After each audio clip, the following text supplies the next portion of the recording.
আসসালামু আলাইকুম। আমরা এখন যে স্থানে আছি এটি হলো শ্রীমঙ্গল একটি চিড়িয়াখানা। এখানে কিন্তু নাম না জানা অসংখ্য প্রাণীর সমারোহ এই চিড়িয়াখানাতে। টিকিট মূল্য মাত্র 30 টাকা দিয়ে আমরা প্রবেশ করলাম। এখানে কিন্তু যেখানে ওট পাখি এখানে লেখা আছে ইমু পাখি, এটা মনে হয় এই ওট পাখির অন্য একটা প্রজাতি হতে পারে। গেটের একদম শুরুতেই একটি বানর দেখতে পাই। এই বানরটি বিকট শব্দে পুরো চিড়িয়াখানাটি প্রকম্পিত করেছিল। এটি হলো চশমা পরা বানর, এর সাইডে লেখা ছিল। এর পাশেই আছে এক জোড়া শকুন, সে শরীর চুলকাচ্ছে। খুবই সুন্দর শকুন দেখতে। আমি ফার্স্ট টাইম শকুন দেখলাম, এরপরই আমরা দেখতে পেলাম এটি হলো বক, সাদা বক। আমাদের যেই দেশি বকগুলো আছে এরকমই দেখতে, সাইজ একটু বড় মনে হয়েছে আমার কাছে। এরপরই আছে বিশাল আকৃতির এক অজগর সাপ। আমরা এখন আছি শ্রীমঙ্গল একটা চিড়িয়াখানা। এখানে কিন্তু বিভিন্ন ধরনের পশু পাখি সাউন্ড আমরা শুনতেছি। আর ওই পাশে খুব মানে উচ্চ স্বরে সাউন্ড করতেছে, এটা হলো একটি বানর। আর ওই পাশে আছে এই হরিণ, চিত্রাল হরিণ, যা খুবই সুন্দর দেখতে। হরিণ প্রজাতির ভিতরে সবচেয়ে সুন্দর হলো চিত্রল হরিণ। বাদামি বর্ণের হরিণের কালার, এর উপর সাদা সাদা ছোপ দেওয়া, মাথার উপর শিং আছে। এই হরিণগুলো দেখতে খুবই চমৎকার। আর এই বাসায় আছে অসংখ্য তিতির মুরগি। আমরা দেখতে পাচ্ছি এই যে তাদেরকে খাবার দেওয়া হচ্ছে, একদম খুবই সুন্দর করে কিন্তু খাবার খাচ্ছে। আর এখানে হলো এগুলো কি পাখি, এগুলো পাখির নাম আমি জানি না। আপনারা যদি জেনে থাকেন অবশ্যই কমেন্টে বলে দিবেন যে এখানে কিন্তু খুবই সুন্দর সুন্দর পাখি আছে। একটু যদি জুম করে নেই, আমার পিছনে আছে চিল। এই যে এখানে কিন্তু লেখা আছে শঙ্খচিল, খয়রা চিল নামে পরিচিত। তো এই চিলের বিবরণগুলো দেওয়া আছে। আর চিলগুলো দেখতে কিন্তু অসাধারণ। এখানে কিন্তু 1 2 3 4 5 6 7টা মতো চিল আছে। আর নিচে মাংস দেওয়া আছে। চিলগুলো কিন্তু মাংস ছিঁড়ে ছিঁড়ে খাবে। কিছু শঙ্খ চিল কিংবা বাদামি চিল, এই চিলগুলো কিন্তু আমাদের দেশি চিল হিসাবে ব্যাপক প্রসিদ্ধ। এই চিলগুলোকে কিন্তু আমাদের আশেপাশে দেখতে পাই। আমরা যখন ড্রোন ফ্লাই করি এই চিলগুলো কিন্তু সেই ড্রোনের উপরে অ্যাটাক করে, এবং পাশাপাশি আমাদের মুরগি এবং হাঁসের বাচ্চা কিন্তু এই চিলগুলো নিয়ে যায়। তো খুব কাছ থেকে দেখলাম আজকে সেই শঙ্খ চিলগুলো। চিড়িয়াখানা ভ্রমণ করতে আসা কিছু ছেলে এই পাখিগুলোকে উত্তপ্ত করতেছে, যা কখনোই কাম্য না। আমরা প্রবেশের শুরুতে এখানে নির্দেশনা ছিল যে কোনো প্রাণীকে উত্তপ্ত করা যাবে না, বিরক্ত করা যাবে না, কিন্তু তারা সেই কাজটি করতেছে, যা উচিত নয়। এরপরে আমরা দেখতে পেলাম এখানে হলো খরগোশ, এর সামনে দেওয়া আছে ঘাস, তারা ঘাস খাচ্ছে। আর একটু সামনে গেলে আমরা দেখতে পাবো তাল খাটাস, অর্থাৎ খাটাস, একটা বিড়ালের মতো একটা প্রাণী। এগুলা কিন্তু থুতু নিক্ষেপ করে, খুব শান্ত হয়ে কিন্তু ঘুমিয়ে আছে। আমাকে একজন বললো ভাই সামনে যায় না, সে কিন্তু থুতু নিক্ষেপ করে। তাল খাটাসের যে খাঁচা আছে সেই খাঁচার পাশেই আছে ভয়ঙ্কর ভাল্লুকের খাঁচা। সে নিচে বসে আছে, খুবই শান্ত প্রকৃতির সে বসে আছে। আমি ফার্স্ট টাইম এই দেখলাম ভাল্লুক। এর আগে আমি দেখেছিলাম আমাদের আশিনগর পার্কে একসময় ভাল্লুক ছিল, তবে সে ভাল্লুক এখন আর নেই। এখানে হলো ভয়ঙ্কর সে ভাল্লুক, দেখতে কিন্তু খুবই ভয় লাগতেছে। চুপচাপ বসে আছে, খুবই শান্ত প্রকৃতির। আর এখানে হলো রাম ঘুঘু, আমরা দেখতে পাচ্ছি যে রাম ঘুঘু এই ছোটো ছোটো মুরগির মতো আর কি, মুরগির থেকে তুলনামূলক হয় একটু বড়। আমরা যদি একটু দেখি যে ঘুঘুগুলো দেখতে কেমন, এই যে দেখেন এগুলা কিন্তু মানে মুরগির সাইজ থেকে একটু বড়। এখানে কিন্তু লেখা আছে এই রাম ঘুঘু, কৈতরের ঘুঘু বা গোলাপ ঘুঘু নামে পরিচিত।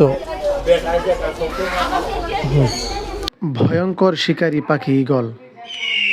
আমরা টেলিভিশনে দেখি না যে বড় বড় ঈগল পাখিগুলা, যেগুলা এই মানে এই বাঘের ছানাগুলো নিয়ে যায়, বাঘ অথবা বড় বড় ছাগল, বড় বড় প্রাণীগুলোতে নিয়ে যায়, এই ধরনের ঈগলগুলা। এই যে আমরা দেখতে পাচ্ছি যে এইগুলোর সাইজ মিনিমাম 5 থেকে 10 কেজি তো হবে। তার নখগুলো দেখেন, নখগুলো কিন্তু খুবই ভয়ঙ্কর নখ।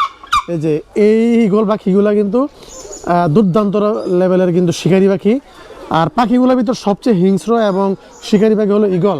আমরা দেখতে পাচ্ছি এখন ঈগল পাখি। এই ক্যামেরা কতটুকু বোঝা যাচ্ছে আমি জানি না, তবে বাস্তবে দেখতে কিন্তু ঈগলটার এই ওজন আমার যতটুকু সম্ভব 10 কেজির উপরে হবে। হ্যাঁ, আর এখানে হলো কি, এখানে আমরা দেখতে পাচ্ছি এখানে হলো এই কবুতর কবুতর দেখতে পাচ্ছি, এই যে কবুতর এখানে সব ধরনের পাখি কিন্তু এখানে আছে। হ্যাঁ, সব ধরনের পাখিগুলো এখানে আছে। তো আমরা একটু সামনের দিকে যাই, দেখি এই এই চিড়িয়াখানার ভিতরে আর কি কি প্রাণী আছে। আমরা যদি যে এদিক দিয়ে যাই, এদিকে কিন্তু এখানে কিন্তু ইগল আছে। এগুলো ছানা নাকি? এখানে কিন্তু ইগল আছে। এইগুলো একটু শান্ত শান্ত। কি করো তোমরা? হ্যালো। এই যে এখানে কিন্তু এগুলো কিন্তু একটু ভীতু টাইপের আর কি, যে ভয় পাচ্ছে সে। আর তার সঙ্গীটা কিন্তু যে এখানে সে কিন্তু খুবই ভয় পাচ্ছে মনে হচ্ছে, একটু দূরে চলে যাচ্ছে দেখতে পাচ্ছেন। আর ওইদিকে যদি যাই, এখানে কি আছে? কবুতর। কবুতর বন্দি করে রাখছে কেন? কবুতর আছে সুন্দর সুন্দর। ওই পাশে কি আছে? এখনো কবুতর। আমরা এখন দেখতে পাচ্ছি এটি হলো বন বিড়াল। দেখতে কিন্তু মানে সাধারণ যে বিড়ালগুলো আছে সেই বিড়াল থেকে একটু ভিন্ন, একটু বড়। আর এর পাশে আছে এটি হলো রামঘুঘু। আমরা কিছুক্ষণ আগে দেখেছিলাম রামঘুঘু। এই রামঘুঘুর বাচ্চা এটা। আর এখন দেখতে পাচ্ছি এটা হলো মেসো বিড়াল বা মেসো বাঘ। আমরা অনেকে বলি না যে বিড়াল বড় বড় হাঁস মুরগি নিয়ে যায়, কিংবা রাজা হাঁসও কিন্তু নিয়ে যেতে পারে। এই বিড়ালগুলো স্বাভাবিক আমাদের যে দেশি বিড়াল আছে এই বিড়াল থেকে একটু ভিন্ন। এর দাঁতগুলো একটু ধারালো আর সাইজে একটু বড়। অনায়াসে কিন্তু হাঁস মুরগি, রাজা হাঁস থেকে শুরু করে এগুলো কিন্তু অনায়াসে শিকার করতে পারে। আর নিচে আছে এরই শাবক দুইটা বাচ্চা। আর ওইদিকে উপরে বসে আছে মেসো বিড়ালটা। তো আমরা দূর থেকে দেখতেছি। আর নিচে কিন্তু মাংস দেওয়া আছে, মাংসর খান্ডি পড়ে আছে। আর এর সামনে দেখি কি এখানে কিছু দেখা যায় কিনা। এখানে কিছুই দেখা যাচ্ছে না। এই খাঁচাটা যতটুকু সম্ভব মনে হয় খালি। আমরা একটু সামনে যাই, আমরা একটু সামনে গিয়ে দেখি কি আছে। এখানে হলো বাদামি বানর। আরে বানর প্রজাতির ভিতরে এই বানরগুলো সবচেয়ে সুপ্রসিদ্ধ। খুবই চালাক প্রাণী হলো এই বানর, খুবই দুর্ধর্ষ প্রাণী এ বানর। মানুষের হাত থেকে খুব সুন্দর করে কিন্তু অনেক কিছু ছিনিয়ে নেয়। অনেকে বাদাম দিচ্ছে এই বানরকে, সে কিন্তু সুন্দর করে ক্যাচ নিচ্ছে। দেখতে কিন্তু অসাধারণ। বানরের নাম যে কেন বানর মানুষে ডাকে, এই বানরের মানুষ না দেখলে আসলে বুঝতে পারতো না। আর এখানে হলো মরমর বিড়াল। এই বিড়ালটার নাম হলো মরমর বিড়াল। এটাও কিন্তু বিড়াল প্রজাতির ভিতর আরেকটি বিড়াল, কিছুটা বাঘের মতো, চিতাবাঘের মতো দেখতে। আর এখানে হলো ময়ূর। অনেকগুলো ময়ূর এর ভিতর আছে, 1 2 3 4টা ময়ূর আছে। খুবই সুন্দর দেখতে। ময়ূরগুলো দেখতে খুবই চমৎকার। এর নিচে ঘাস দেওয়া আছে। ময়ূরগুলো কিন্তু ঘাস খায়, তৃণভোজী পাখি ময়ূর। আর এখন ময়ূর পেখম মেলেছে। আমাদের সৌভাগ্য, আমরা ময়ূরের পেখম মেলা যে দৃশ্য, সেই দৃশ্যটা অবলোকন করতে পারলাম। খুবই সুন্দর লাগতেছে ময়ূরটা দেখতে। এখন ছোট্ট একটা ময়ূর কিন্তু অনেক বড় হয়ে গেছে, পাখা গজিয়ে দিল। অনেক দর্শনার্থী কিন্তু দেখে অভিভূত এই ময়ূরের পেখম দেখে। আমরা ছোটোবেলা বই পুস্তকে দেখেছি ময়ূরের পেখম মেলা দৃশ্য, এবং টেলিভিশন দেখেছি। আজকে প্রথমবারের মতো সরাসরি দেখলাম ময়ূরটা পেখম মেলে বসে আছে। চমৎকার ময়ূর, খুবই সুন্দর, খুবই সুন্দর। আল্লাহর সৃষ্টি যে এত সুন্দর হতে পারে সরাসরি না দেখলে আসলে বোঝা যায় না। ময়ূরের পেখম দেখে দর্শক বিমোহিত হলো, দর্শককে আকৃষ্ট করলো এই সুন্দর আল্লাহর সৃষ্টির প্রাণী ময়ূর। আমরা এখন ময়ূর দেখা শেষ করে আমরা যাব পরবর্তী যে খাঁচা আছে সেই খাঁচার দিকে। এখানে হলো বন মোরগ। মানে বন মোরগের বিশিষ্ট হলো স্বাভাবিক যে মোরগগুলো আছে সেই মোরগের মতোই দেখতে, একটু বড়। এখানে হলো চিতা বিড়াল। চিতা বিড়ালটা ঘুমিয়ে আছে, চিতাবাঘের মতো দেখতে, ছোট্ট আকৃতির এই বিড়ালটি। এগুলো হলো শিকারী প্রাণী আর কি, খুব সুন্দর করে কিন্তু এগুলো শিকার করে খায়, বনে জঙ্গলে থাকে। খুব সুন্দর করে ঘুমিয়ে আছে এই চিতা বিড়ালটি। আর এটা হলো চিতা বিড়ালের সঙ্গী। কাঁটাযুক্ত যে প্রাণী আছে না, সজারু কিংবা হেজা, যে প্রাণীকে বাঘ শিয়ালে কিন্তু ভয় পায়। আর এখন আমরা দেখতে পাচ্ছি বানর। এটি হলো চশমা পরা বানরের সেবক সম্ভবত মনে হচ্ছে আমার কাছে। খুবই শান্ত প্রকৃতির এই বানরটা। কিছুক্ষণ আগে আমরা যে বানর দেখেছিলাম বাদামি বানর, ওটা একটু চঞ্চল, এই গাছ থেকে ওই গাছে, ওইখান থেকে ওইখানে লাফিয়ে লাফিয়ে বেড়াচ্ছিল। এই বানরটা কিন্তু এক জায়গায় বসে আছে, বসে বসে কিন্তু পোজ দিচ্ছে ক্যামেরার সামনে। খুবই চমৎকার এই বানরটি দেখতে। আর এর পাশেই আছে ভোদর। এটা হলো ভোদর। আমরা কিন্তু দেখি না অনেক জায়গায় যে জেলেরা কিন্তু ভোদর দিয়ে মাছ শিকার করে। এগুলো কিন্তু মাছ শিকার করতে পটু। নদী থেকে কিংবা পুকুর থেকে তারা কিন্তু খুব সহজে কিন্তু মাছ শিকার করে আনতে পারে। আর এটা হলো যে সেই ভোঁদর, এখানে 2টা ভোঁদর আছে আর তাদেরকে মাছ দেওয়া আছে, তারা কিন্তু সেই মাছগুলো খাচ্ছে। আর এখন আমরা দেখতে পাচ্ছি বিভিন্ন ধরনের পাখি, এই পাখিগুলোর নাম আমি নিজেও জানি না, এখানে লেখাও নাই। আর এর পাশেই আছে, এটা হলো এই ঘুঘু পাখি, আর এই পাখিগুলোর নাম আমি জানি না। আপনারা যারা জানেন অবশ্যই কমেন্টে বলে দিবেন। আমাদের আশেপাশে যে কত ধরনের আল্লাহর সৃষ্টি আছে, আমরা যদি কোনো প্রাণী জগতে যাই তাহলে কিন্তু আমরা দেখতে পাই।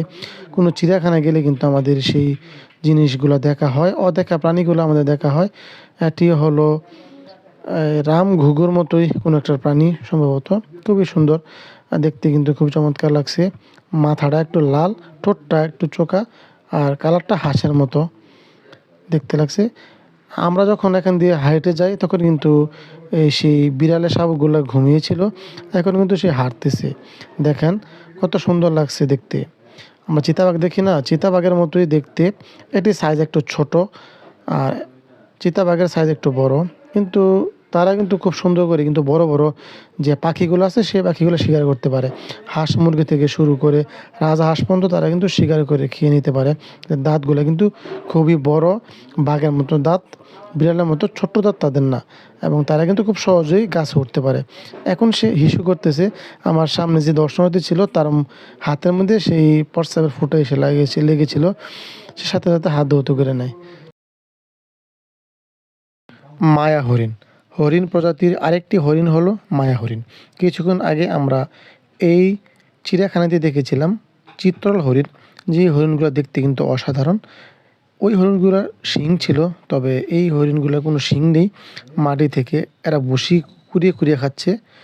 হরিণ কিন্তু তৃণভোজী প্রাণী, আর দেখতে কিন্তু চমৎকার। হরিণ আসলে দেখতেই চমৎকার, খুবই সুন্দর। আর এখন আমরা দেখতে পেলাম ইমু পাখি, এটি হলো ইমু পাখি, ওট পাখির একটা প্রজাতি হতে পারে। দেখতে কিন্তু মোটামুটি অনেক বড়, একটি বাছুরের সমান হবে, অথবা একটি বড় সাইজের ছাগল, এই ছাগলের সমান হবে দেখতে। এই সুন্দর চিড়িয়াখানাটি আমরা পরিদর্শন করলাম। চিড়িয়াখানাটি খুব একটা বড় না, কিন্তু দেখতে কিন্তু অসাধারণ, অনেক প্রাণী কিন্তু আছে এখানে। শ্রীমঙ্গল চিড়িয়াখানা থেকে আমি আশিক আপনাদের থেকে বিদায় নিচ্ছি, দেখা হবে অন্য কোনো স্থানে। সবাই ভালো থাকবেন, আল্লাহ হাফেজ।